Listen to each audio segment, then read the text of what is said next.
Jackson ran the ball more than 1,100 times for more than 5,400 career yards. Both of those numbers are third in Big Ten history.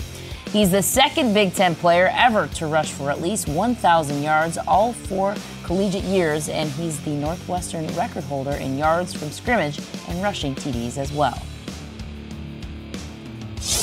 Joining us now from the Northwestern studio is Northwestern's all-time leading rusher. That is Justin Jackson. Justin, welcome to the show. Take us through what a day in the life of Justin Jackson looked like on Pro Day. So we got to the stadium about 11:45. Just got warmed up a little bit. Got to talk to some of the guys. They just finished with practice, so we were talking to them. They were gassing us up. Pro, you changed, all that type of stuff. But it was fun, getting to talk to them and getting to talk to our trainers and stuff like that, people we haven't seen in a little bit. And then, we kind of just, got prepared, got our measurables, all that type of stuff. And we got right into it. We warmed up for a little bit, and, those guys were, some of my teammates that, weren't at the combine, got right into the running drills, did the 40 first, did all the shuttles and everything like that. It's very fast-paced, kind of tiring. And then, Godwin and I kind of sat back. We were just kind of being, cheerleaders, cheering our guys on. And then I participated in the bench because I wanted to do better, and I did, which was good. And then we did the position drills after that, which was very fast-paced, very tiring, a lot of reps, not a lot of rest, but it was good. And, I'm really happy with my performance and really happy with all of our performances. I think we represented Northwestern well. What was some of the feedback that you got on your training? A lot of people, especially at the combine, were impressed. Not only talking with coaches, because a lot of that's more scheme-based. Kind of they're trying to sit you down and see how much you know football-wise. But then, afterwards, obviously at the end, running in the combine and running pretty good numbers, all around. So, I think I knew that, from my training, being at TC Boost, training with Tommy and a lot of my close friends and teammates, I figured I'd do well just because of how well our training went and all the tools that I was given. But then at the end of the day, it was just go out there and perform. And I felt really loose, really free, really confident, and that's how you should feel going into any type of high pressure situation. So you can just breathe, go out there and run or perform and do your best.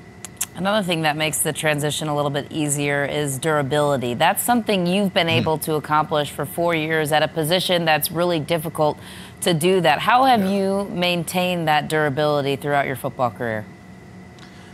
It takes a lot of effort, a lot of games where you're not 100%, but you're just going out there and you're playing, trying to, hopefully let adrenaline take over.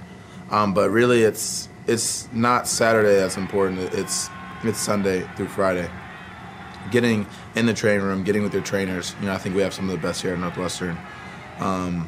Athletic trainers that are just all out for us. Will do anything for us any time of the day, anytime we need something.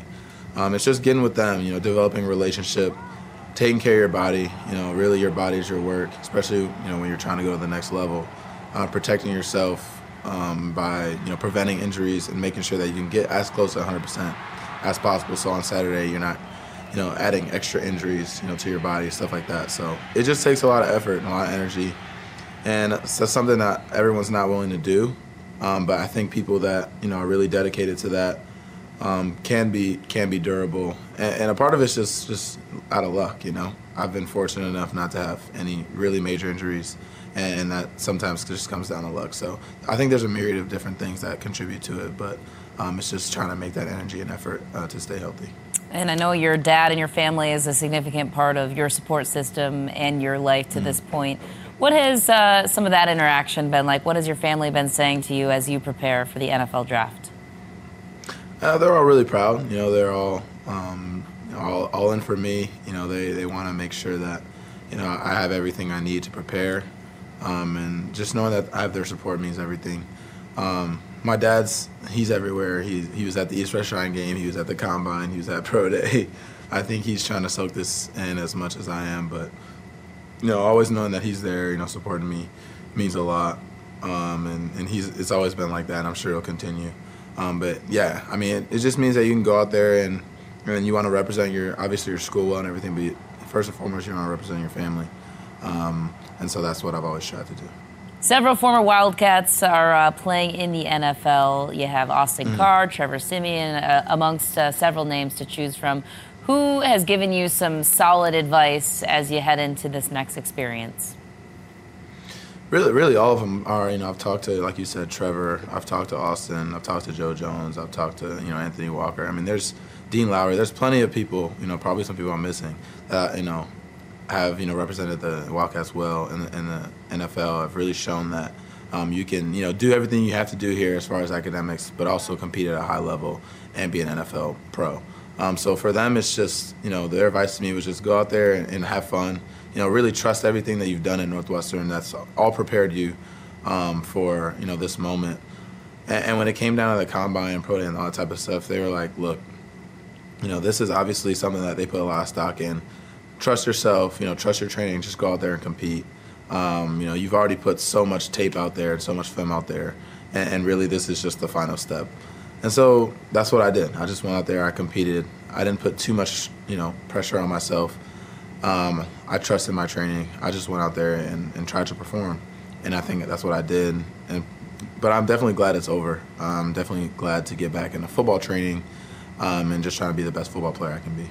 Well, you are well on your way. Justin, thanks so much for the time. We appreciate it. Best of luck to you the rest of the way. Thanks for having me. Appreciate it. Thank you.